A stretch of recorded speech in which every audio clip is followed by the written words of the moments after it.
Vamos orar. Glorioso Deus, nosso Pai, suplicamos a Ti, por Cristo. Clamamos a Ti para que vejamos Cristo. Clamamos a Ti pelos olhos dessas crianças, que vejam Cristo. Clamamos a Ti pelos nossos olhos, que sejam abertos para nos conduzir o Santo Espírito à Tua palavra, para olharmos para as glórias do Filho do Homem. Abençoa-nos, ó Deus, abençoa desde essas crianças até nós aqui dentro, com mais instrução do Teu Santo Espírito, compreensão da Tua palavra, temor no coração e adoração exultante. Em nome de Jesus. Amém.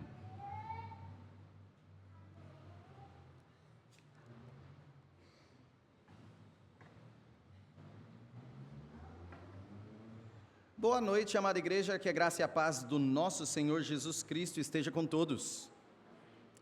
Nós estamos com sermões em João, o Evangelho conforme João, o apóstolo João, evangelista, o amado, escreveu, e estamos, se Deus permitir, terminando o capítulo 1 hoje. Olhando então João 1, de 43 até 51, com uma mensagem cujo título é Visão Sobrenatural. Visão Sobrenatural. João 1, de 43 a 51, vos convido a abrir as Bíblias e acompanharem a leitura.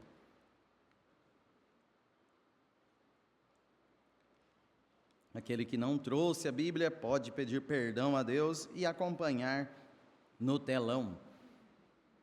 Vamos ler. No dia imediato, resolveu Jesus partir para a Galileia e encontrou a Filipe, a quem disse, segue-me. Ora, Filipe era de Betsaida, cidade de André e de Pedro. Filipe encontrou a Natanael e disse-lhe, achamos aquele de quem Moisés escreveu na lei, e a quem se referiram os profetas, Jesus, o Nazareno, filho de José. Perguntou-lhe Natanael, de Nazaré pode sair alguma coisa boa? Respondeu-lhe Filipe, vem e vê.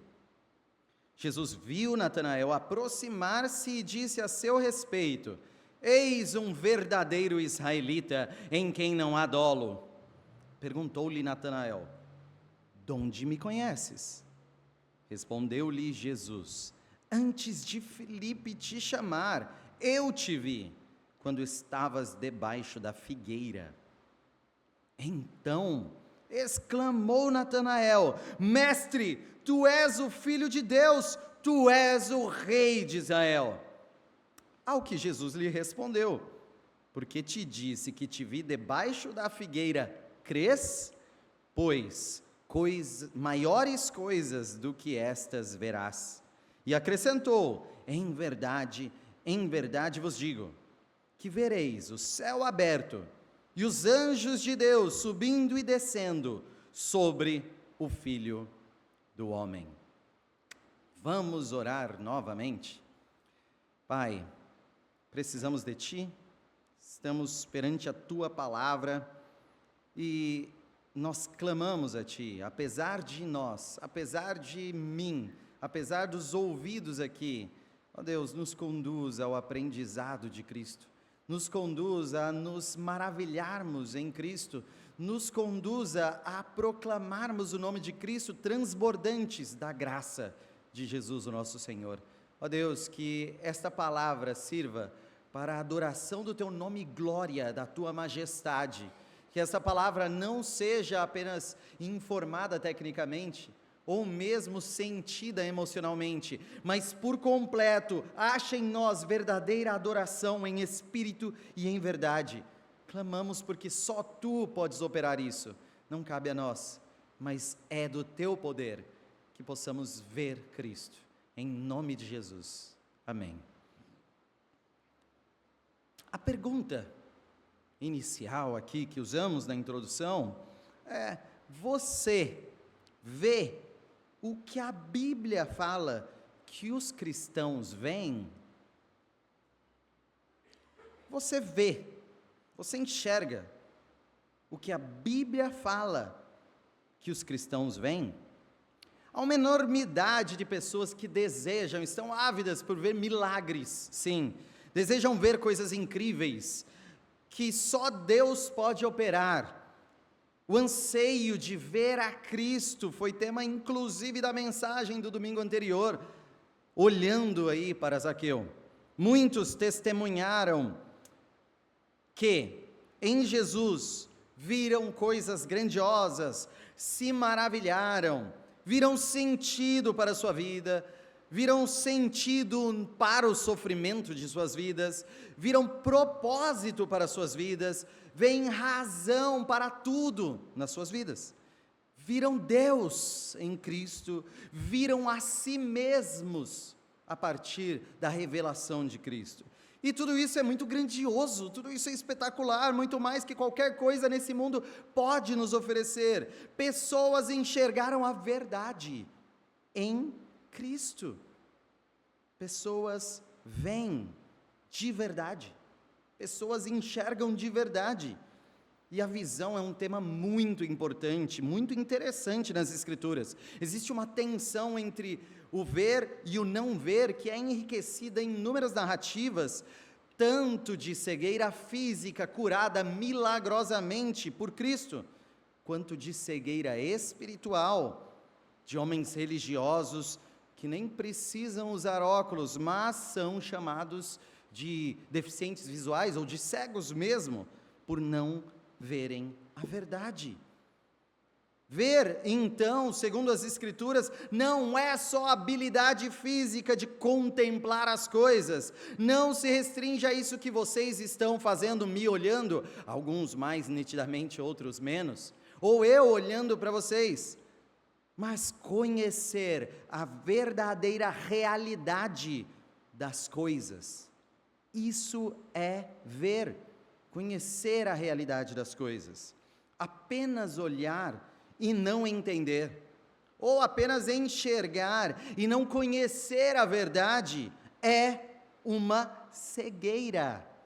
Mais cruel podemos considerar do que ter olhos escurecidos fisicamente.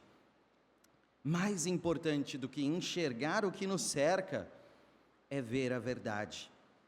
Ver a verdade. Ver de verdade. Como tantos, então, no mundo anseiam por isso, alguns fingem, alguns acabam tentando simular isso. Alguns sobem em árvore, como vimos, para ver. Outros entram em transe emocional, com música de fundo, com um incentivo e controle neurológico, ao repetir as mesmas palavras em um mantra, em alguma forma de auto-hipnose, e acabam sentindo, sentem que viram, mas apenas se auto-enganam. Outros, pelo uso da razão e o extenso uso da razão, estudam, se esforçam, compreendem, interpretam e intelectualmente acham que viram algo real sobre Deus, apenas pela sua capacidade intelectual. Mas ver a verdade é algo que não é consentido por sentimentos, conseguido, alcançado por sentimentos ou pela razão meramente. Envolve ambos, é claro, envolve ambos, mas é algo sobrenatural, e é por isso que o título da mensagem é esse. A visão verdadeira, ela não é natural, mas é sobrenatural. Enxergar a verdade não é olhar para a criação e conseguir enxergá-la, mas olhar para o Criador e interpretar todas as coisas. Isso é enxergar. E se é algo sobrenatural, só Deus pode operar. Por isso, enquanto tantos cristãos estão olhando para a cruz, estão seguindo juntos, estão professando a fé, tem gente fingindo que vê a mesma coisa, andando no meio deles, não enxergando, tropeçando, apenas simulando, se enganando e tentando enganar os outros. Por que todos não veem? Por que as pessoas todas não enxergam se estão com os olhos físicos apontados para o mesmo lugar, para a mesma palavra? Olha o que temos em Mateus 13:14. Nem a intenção da palavra é que todo e cada ser humano enxergue. Mateus 13:14 diz: de sorte que neles se cumpre a profecia de Isaías. Ouvirei com os ouvidos, e de nenhum modo entendereis. Vereis com os olhos, e de nenhum modo percebereis. Não importa o esforço do ouvido, não importa o esforço dos olhos, só é possível ver Deus revelado quando Deus se revela. Em um mundo de pecado, cegueira é o padrão. Em um mundo de distorções da realidade, interpretações distorcidas, é não enxergar. Precisamos ver, precisamos de uma visão sobrenatural, não uma visão física, com óculos, lente de contato, cirurgia ocular. Precisamos de um milagre em nossos olhos. Enxergar é sobrenatural nas Escrituras. Ver a verdade é revelação de Deus nas Escrituras. Precisamos então conhecer de verdade, enxergar a realidade, realmente ver. E nós vamos ver o que esse texto em João 1 nos revela sobre ver, essa visão sobrenatural. Então, relendo os primeiros versículos, nós podemos aqui colocar como primeiro ponto: eu preciso ver. Eu preciso ver. Versos 43 a 46 de João 1. Vamos reler. No dia imediato, resolveu Jesus partir para a Galileia e encontrou a Filipe, a quem disse: segue-me. Ora, Filipe era de Betsaida, cidade de André e de Pedro. Filipe encontrou a Natanael e disse-lhe: achamos aquele de quem Moisés escreveu na lei e a quem se referiram os profetas, Jesus, o Nazareno, filho de José. Perguntou-lhe Natanael: de Nazaré pode sair alguma coisa boa? Respondeu-lhe Filipe: vem e vê. Aqui em João 1, às vésperas agora de encerrar o primeiro capítulo, nós podemos considerar, vamos lembrar que os primeiros versículos, estamos falando de um início com um resumo de todo o livro. Tudo o que João vai tratar até o último capítulo está resumido de uma forma teológica nos primeiros versículos de 1 a 18. Todos esses temas, posteriormente, são revisitados. E nós estamos tratando já de revisitações aos primeiros versículos. Depois nós temos as narrativas de testemunho de quem Jesus é. E o testemunho se inicia, e aí maravilhosamente, depois de pregar várias vezes sobre João Batista, é um nome que me soa de muito agrado, e me alegra muito o testemunho deste nosso irmão em Cristo. O testemunho se inicia com ele, João Batista. O ministério de Jesus é iniciado, inaugurado, preparado por ele, e não termina nele, alcança novos discípulos, que são chamados a seguir a Cristo, conhecer, crendo que este Nazareno é o Cristo, o Messias, o Filho de Deus. E aí, nesta sequência de discípulos, que são citados aqui em João 1, desde André, e mais um que não é citado, e nós suspeitamos que seja o próprio João, até Pedro, e agora para Filipe e Natanael, neste texto.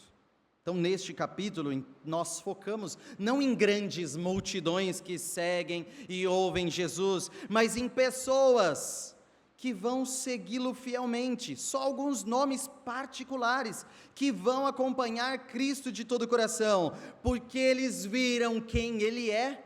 A semelhança deles é que eles não são igual a este povo, que tem projeções de visão sobre Cristo, seja de um rei que vai salvá-los politicamente, alguém que vai levar a nação à guerra contra Roma, não, nada disso, são pessoas que realmente vão enxergar a realidade de quem Cristo é, e a soma dessas pequenas e humildes pessoas que olham Jesus e creem nele, nós vimos, a soma delas vai construir uma grande multidão de servos fiéis, de todos os tempos, de todas as línguas, povos, tribos e nações, purificados pelo mesmo Cristo, e nós chamamos este coletivo de igreja, a Igreja de Cristo, no qual vocês fazem parte.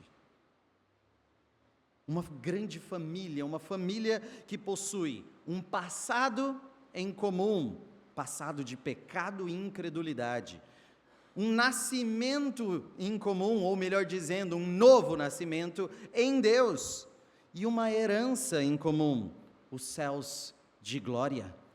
Em Cristo somos irmãos, somos família, como temos lembrado e estudado em nossa escola bíblica dominical.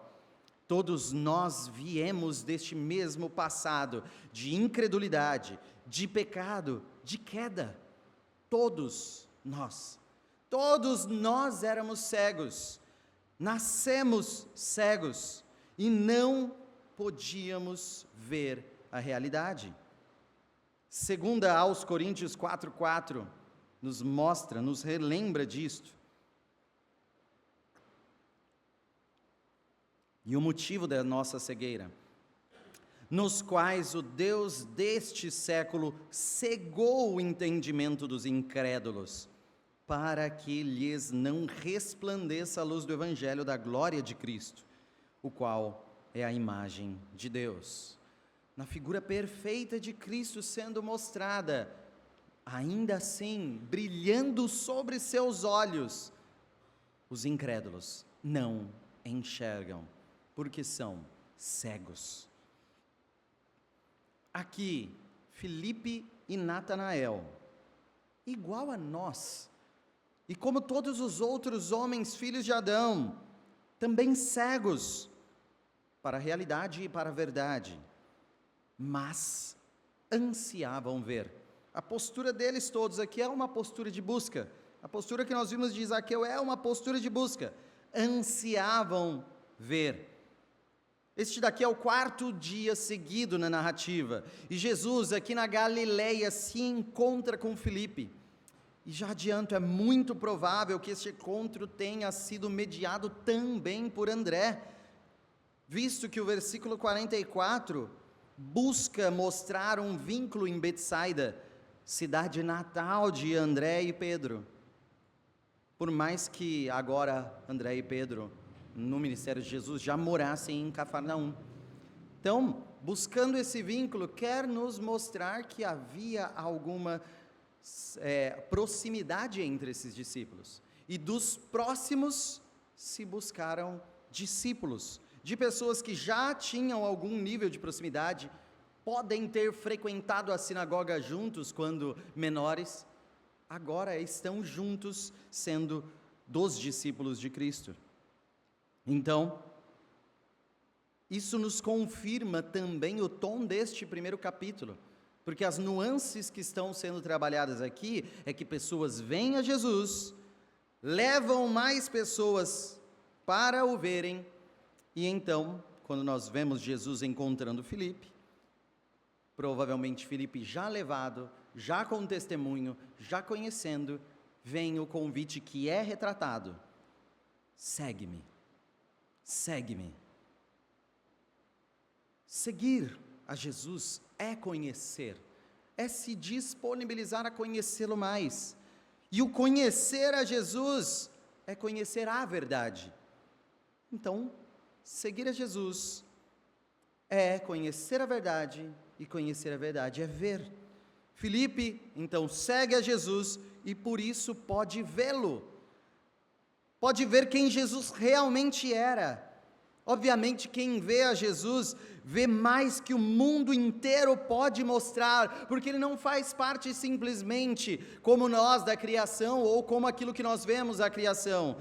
Ele é o próprio Criador, como o próprio livro começa a narrativa falando.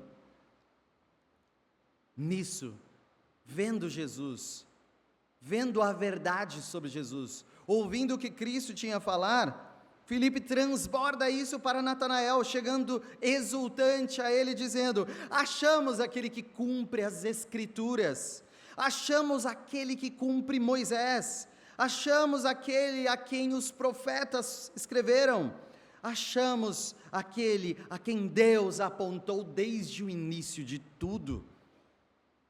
Que momento é este que Filipe teve com Jesus para transbordar dessa maneira? Lembram? André teve uma tarde com Cristo e já saiu falando para Pedro: achamos o Messias. Agora Filipe, como os discípulos de Emaús, naquele caminho com Jesus, onde Jesus mostrou a si mesmo nas Escrituras.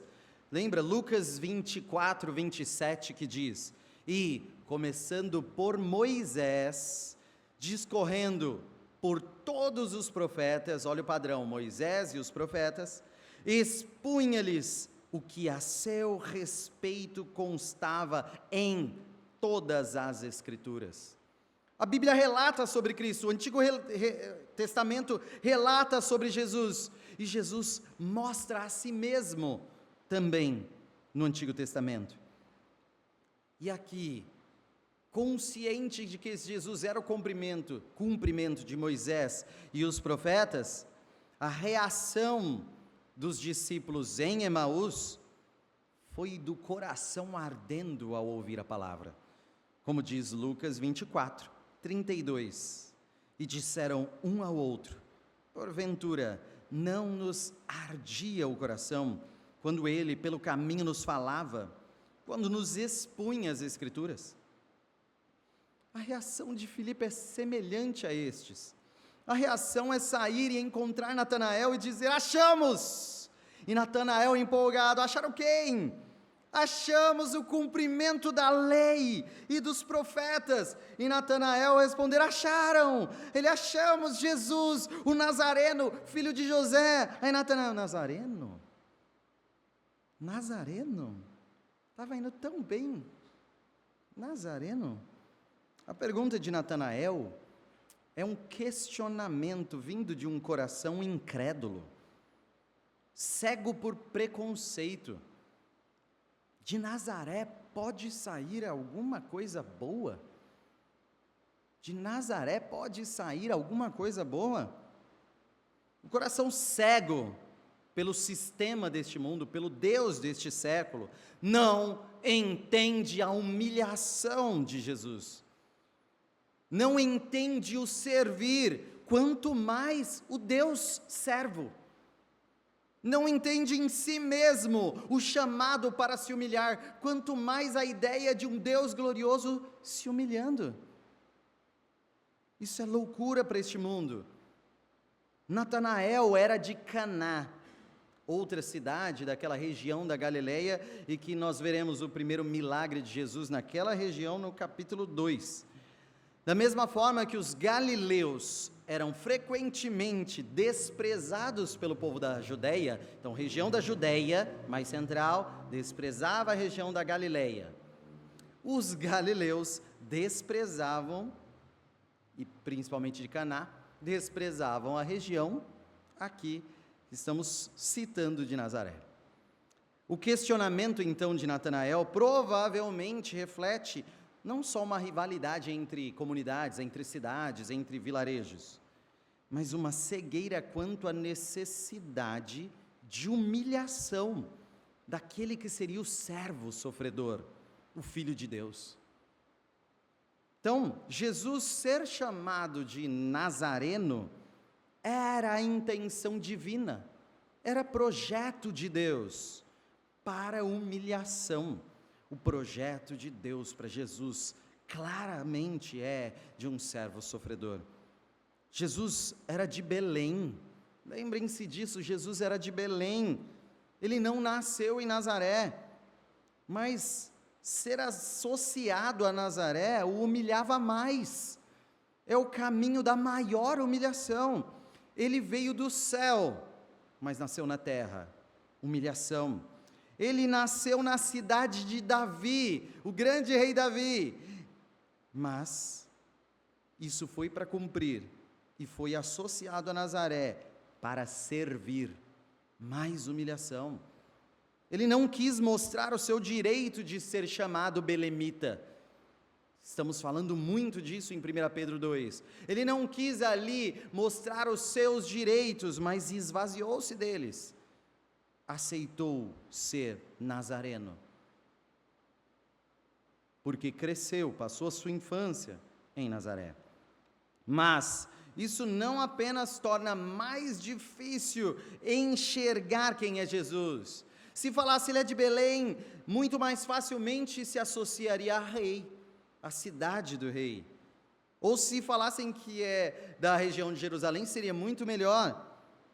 Mas apenas evita que pessoas enxerguem o que querem sobre Jesus, projetem os seus próprios anseios sobre Jesus, e mostra o que não querem ver, pois jamais poderiam ver a verdade por si mesmo.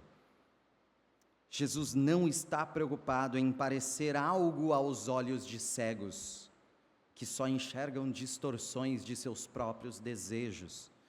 Ele quer curar vistas, através de mostrar a verdade sobre si mesmo.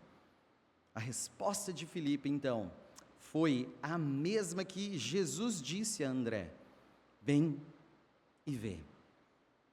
Venha e veja. Veja a verdade. Duvida algo de Nazaré? Venha e veja. Está duvidando? Você precisa ver. O seu coração está incrédulo? Vem e vê.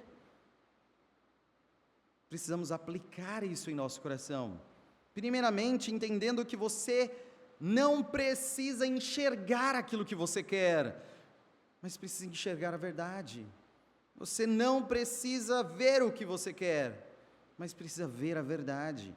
O Evangelho não é para saciar o desejo de gente cega, daquilo que o mundo anseia ver. Quer ver prosperidade? Quer ver saúde inabalável?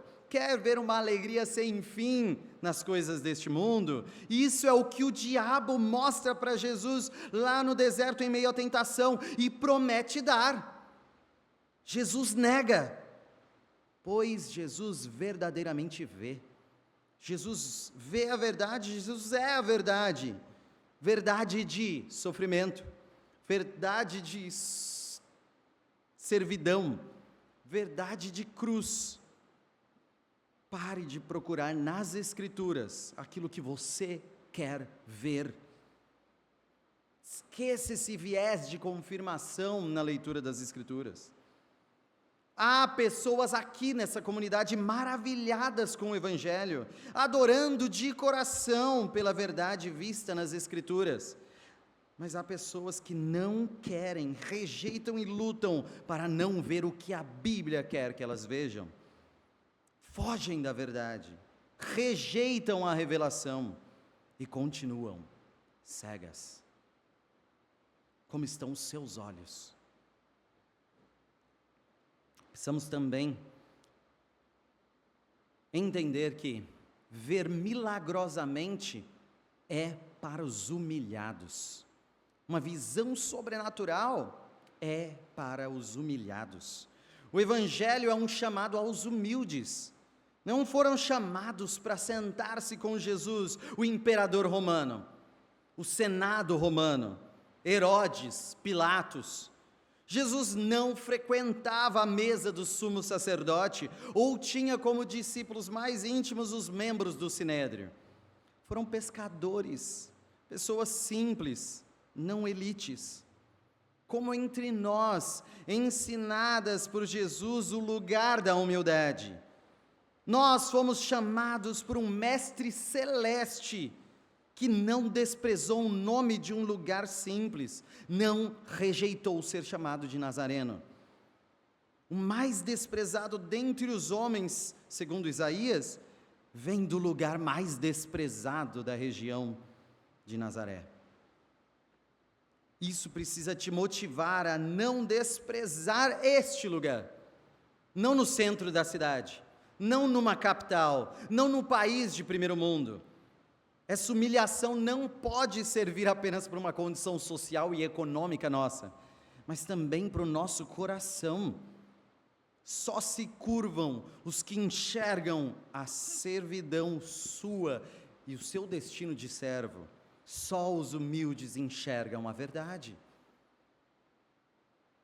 E ainda precisamos entender que o chamado à salvação é um convite para vir e ver. O chamado à salvação é um convite para vir e ver. A salvação é um convite dos salvos.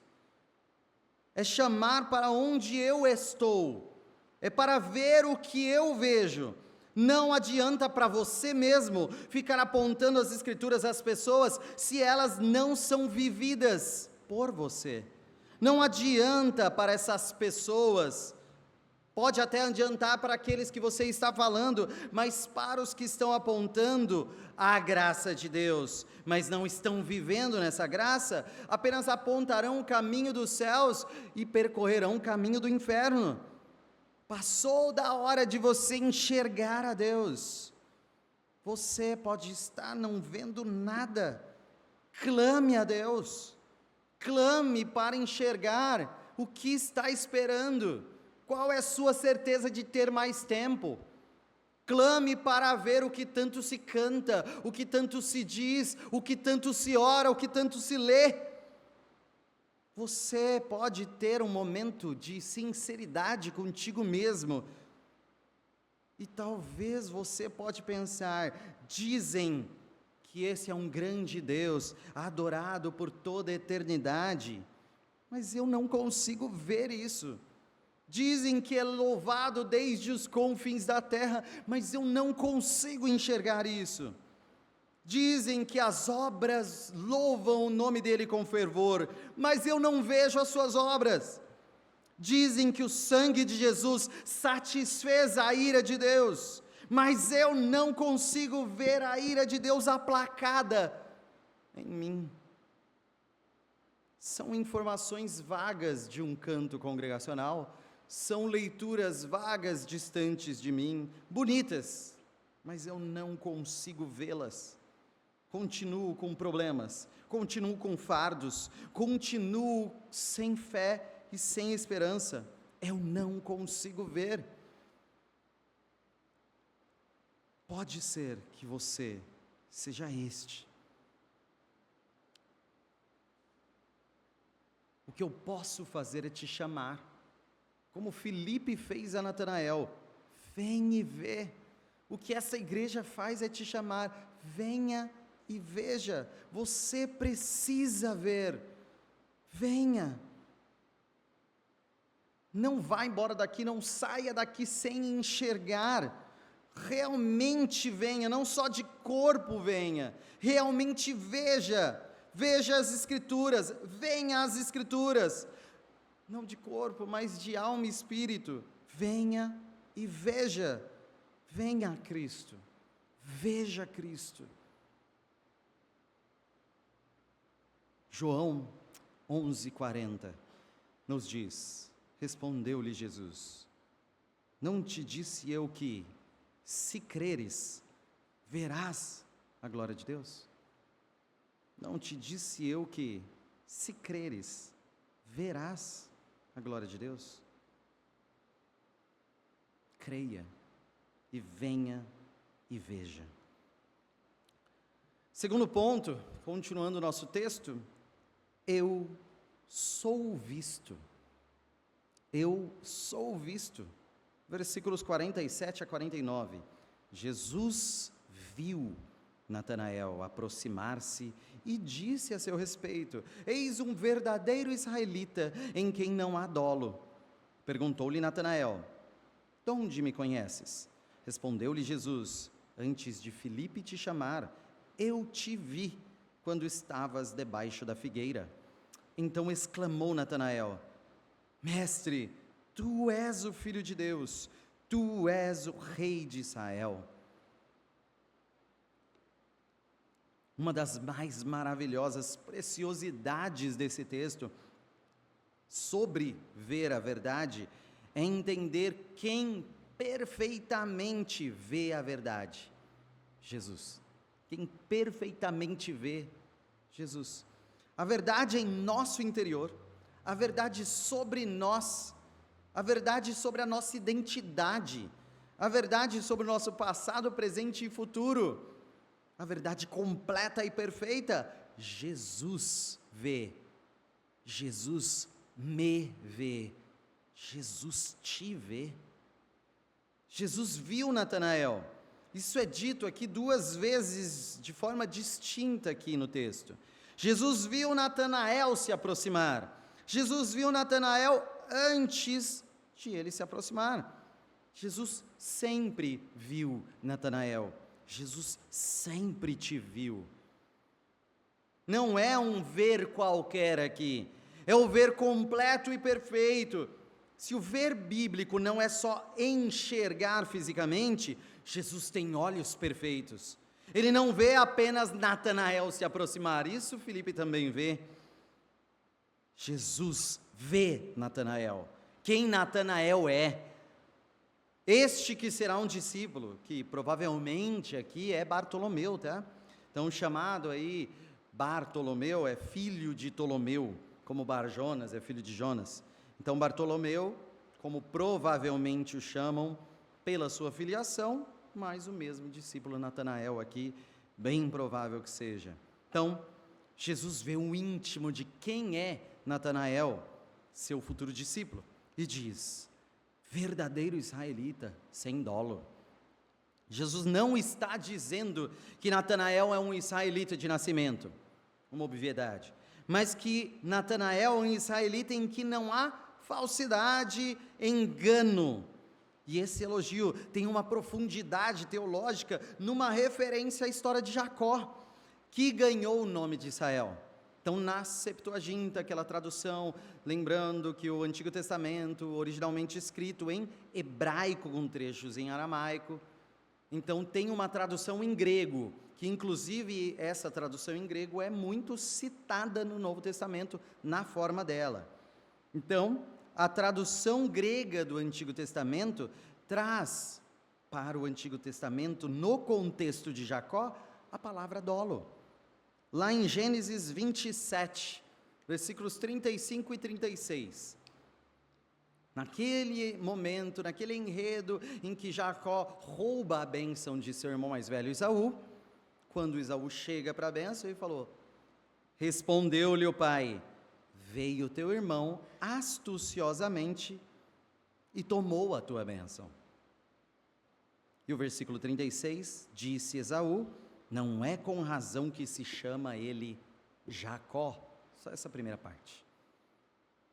Essa palavra astuciosamente, veio teu irmão astuciosamente, ela é dolos.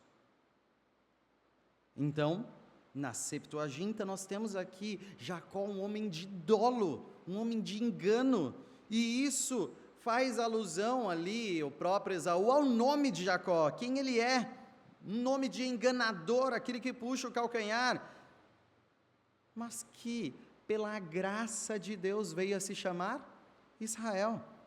Então, primeiro, Deus se revelou a ele em uma visão dos céus, uma visão quando ele se deitou na pedra, dormiu e viu uma escada da terra aos céus, e os céus abertos, e anjos subindo e descendo por essa escada.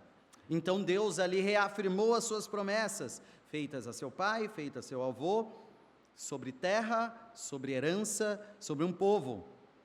Isso nós lemos na liturgia desse culto.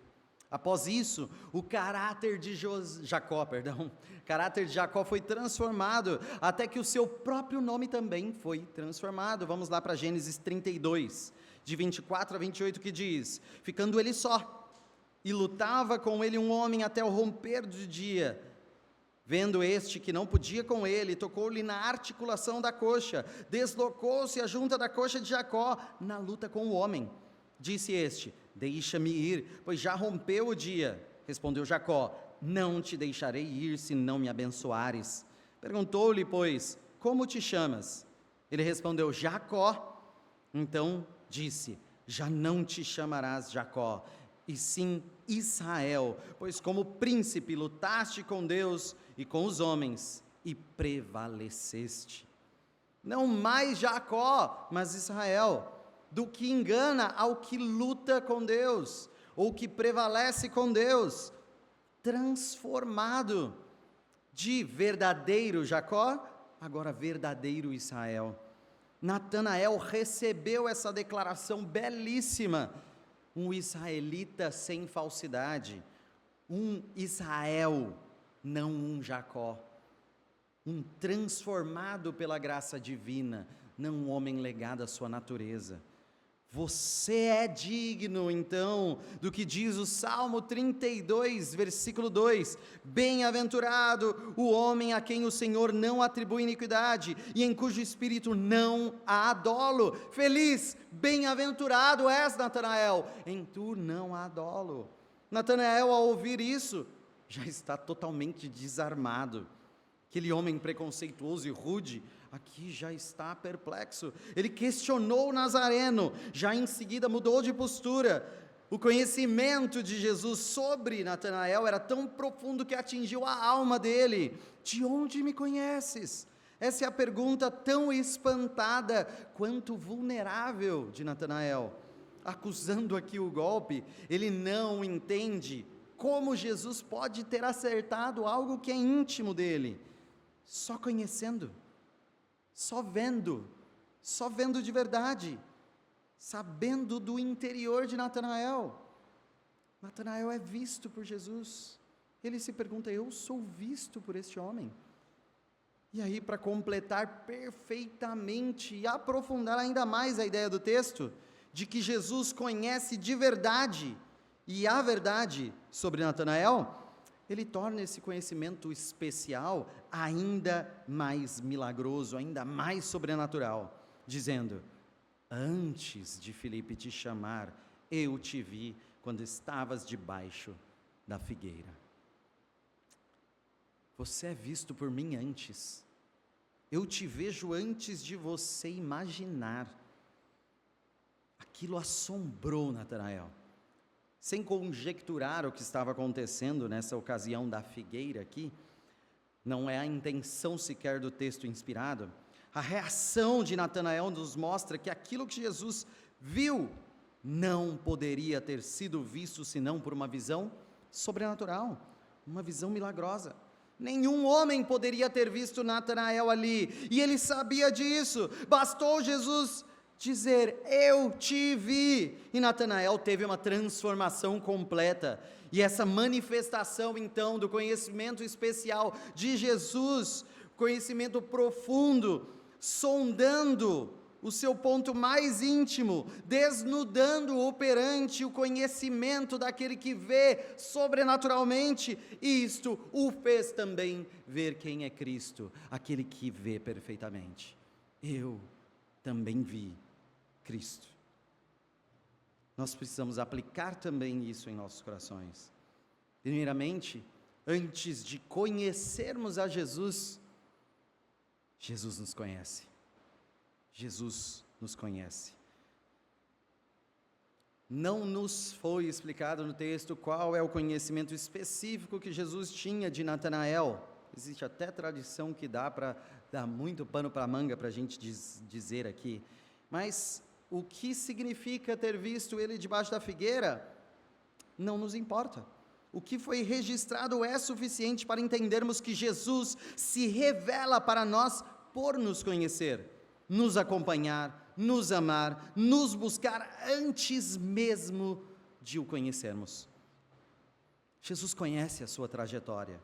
Entenda que Deus te conhece muito mais do que você se conhece. Jesus te vê no seu momento mais íntimo, quando ninguém mais vê. Jesus sabe quem você é. Jesus sabe quem você é. Há dolo em você? Há um verdadeiro Jacó ou um verdadeiro israelita? Não adianta nos esconder, pois a visão de Jesus é sobrenatural. Ele vê tudo sem máscaras, em realidade total. Hebreus 4:13 nos mostra isso. E não há criatura que não seja manifesta na sua presença. Pelo contrário, todas as coisas estão descobertas e patentes aos olhos daquele a quem temos de prestar contas. Precisamos também entender que Deus trata nossa incredulidade com compaixão. Deus trata nossa incredulidade com compaixão. Apesar da postura rude de Natanael, duvidando de Jesus, não houve uma bronca ou um desprezo reativo de Jesus pela ofensa que Natanael fez ao Nazareno. Jesus, pelo contrário, elogiou Natanael. Nossas palavras, sim, já vimos, devem ser bênção mesmo, não maldição. Jesus nos ensina isso até mesmo em meio à nossa incredulidade. Ele não nos trata como merecemos enquanto pecadores, mas nos chama graciosamente a enxergá-lo, pelo milagre de abrir os nossos olhos em visão sobrenatural. Essa é a fé. Efésios 1, versículos 17 e 18 nos lembram disso. Para que o Deus de nosso Senhor Jesus Cristo, Pai da glória, vos conceda espírito de sabedoria e de revelação no pleno conhecimento dEle. Ele revela, iluminados os olhos do vosso coração, para saberdes qual é a esperança do seu chamamento, qual a riqueza da glória da sua herança nos santos. Estamos dizendo que há olhos do coração. Obviamente o enxergar para a Bíblia não é um enxergar físico simplesmente, mas um ver Deus, um ver espiritualmente. Ver com os olhos do coração, curando uma cegueira que só Deus pode curar, só Cristo pode curar. Não uma visão física, mas uma visão sobrenatural, que Ele tem e Ele pode conceder. E o terceiro ponto, veremos coisas maiores. Veremos coisas maiores. Mais do que sermos vistos. Mais do que sermos vistos. 50 e 51. João 1, 50 e 51. Ao que Jesus lhe respondeu: porque te disse que te vi debaixo da figueira, crês? Pois maiores coisas do que estas verás. E acrescentou: em verdade vos digo que vereis o céu aberto, e os anjos de Deus subindo e descendo sobre o Filho do Homem. Coisas maiores verás. Assim como Jacó, recebido apesar dos seus dolos, foi transformado graciosa e misericordiosamente pela revelação de Deus, e viu uma escada da terra aos céus, anjos subindo e descendo por ela. Jesus prometeu essa visão aos seus discípulos, prometeu a vocês. Gênesis 28, 12, lembrando do texto. E sonhou, exposta na terra uma escada cujo topo atingia o céu, e os anjos de Deus subiam e desciam por ela. Discípulos de Jesus são retirados do seu dolo e sua culpa pelo sangue de Jesus. Discípulos são transformados na visão de Cristo pela revelação de Deus, a abertura dos olhos do coração pelo poder do Espírito Santo. Estes verão em Cristo os céus abertos. Estes verão em Cristo coisas maiores. Jesus acrescenta: amém, amém, que traduzido aqui para nós é em verdade, em verdade. Sim, Cristo usa essa expressão amém, amém, antes de uma afirmação, para confirmá-la, para enfatizá-la na sua fidedignidade, na sua importância. Nós estamos aqui diante de uma afirmação solene, convincente e surpreendente. Vereis os céus abertos, Vereis anjos de Deus subindo e descendo por sobre o Filho do Homem. Isto foi cumprido no ministério de Jesus, onde eles podiam, pela fé, ver os céus abertos e o poder de Deus manifestado de forma miraculosa em tantas oportunidades, em grande glória. Isso foi cumprido na ressurreição de Cristo, vendo aquele que une céus e terra, com os céus abertos e adentrando estes céus de glória. Os céus abertos foram vistos, por exemplo, por Estevão, após a ressurreição de Cristo, em Atos 7, versículo 56, que diz: e disse, eis que vejo os céus abertos, e o Filho do Homem, a mesma expressão, Filho do Homem, em pé, à destra de Deus. A escada que Jacó viu não é citada aqui em João, mas a escada é o caminho da terra aos céus. E o texto de Gênesis narra anjos subindo e descendo por essa escada, e o texto de João narra anjos subindo e descendo sobre o Filho do Homem. Ele é a mediação entre os céus e a terra. Ele é o caminho aos céus.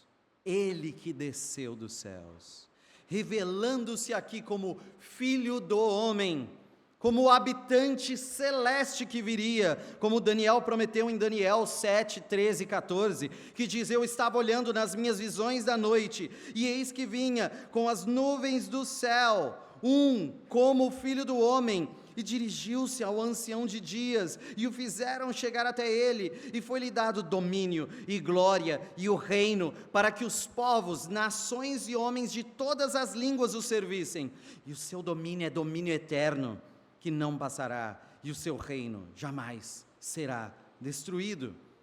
Esta é a promessa do Filho do Homem, e Jesus estava reclamando sobre si: eu sou aquele que vem dos céus, eu sou aquele que ascenderei aos céus, eu sou aquele que une terra e céus. Jesus é o Filho do Homem. Jesus é a abertura dos céus, Jesus é o que rasga o véu para o Santo dos Santos, o santuário celeste. Jesus é o Rei eterno, Jesus é o que reina eternamente, eternamente reina, cantamos. Jesus é o que nos mostra algo maior, não apenas o sofrimento deste mundo, mas a glória que há de vir, glória aquela que está prometida a vocês, por sua graça e misericórdia. Jesus é o que abre os nossos olhos com poder para enxergarmos sobrenaturalmente o que está garantido nele. Vermos a Deus, vermos a Deus. Precisamos aplicar isso em nosso coração. Jesus nos mostra a verdade de passado, presente e futuro. Jesus nos mostra a verdade de passado, presente e futuro. A visão que Jesus nos dá é sobrenatural. Não é apenas uma forma de ver o mundo, mas a verdade sobre o mundo, a verdade sobre nós, a verdade sobre Jesus, verdade de onde viemos, verdade quem nós somos. Vemos quem é Jesus e o que Ele faz em nós, por graça e misericórdia. E vemos o que nos aguarda, os céus abertos em bênçãos espirituais, céus abertos em anjos servindo aos que temem a Deus e acampando-se ao derredor, céus abertos para entrarmos no lar celeste, céus abertos por Cristo, o Filho do Homem.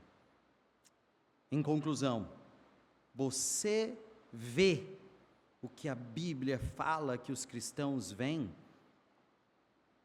Você vê Cristo? Você vê sobrenaturalmente a verdade? Isso arde em seu coração ao ver e ouvir de Cristo? Você vê sobrenaturalmente os céus abertos? Você vê? Ver não é para todos, é para aquele que foi limpo de coração. Mateus 5, 8, bem-aventurados os limpos de coração, porque eles verão a Deus. A visão sobrenatural é para aqueles que têm o seu coração limpo, somente os limpos de coração. Basta um momento de nós olharmos para nós mesmos com a verdade que Cristo nos revela, comparar-nos a nós mesmos pelos moldes das Escrituras, e veremos que nós temos o coração sujo, mas é por essa mesma Escritura que nós temos a promessa de limpeza. Somente aquele que, visto como Jacó, é tornado verdadeiro Israel, não por seu esforço, não porque queremos ver, mas se dá por crer, se dá pela fé. Ser limpo de coração é ser limpado pelo sangue de Jesus, é ser limpado por aquilo que é o maior poder de todos, Cristo. O Cristo morto na cruz, o Cristo ressurreto ao terceiro dia, o Cristo de braços abertos que te convida: vinde a mim. Ser limpo é ver, crer é ver verdadeiramente. Veja Cristo e viverás. Olhe para Cristo e serás purificado. Olhe para a cruz sangrenta, mas vazia, e serás remido. Olhe com fé para Jesus, creia, pare de resistir na sua cegueira, pare de fingir que vê, olhe para aquele que te vê e se curve em fé e arrependimento. Vamos orar. Pai, não nos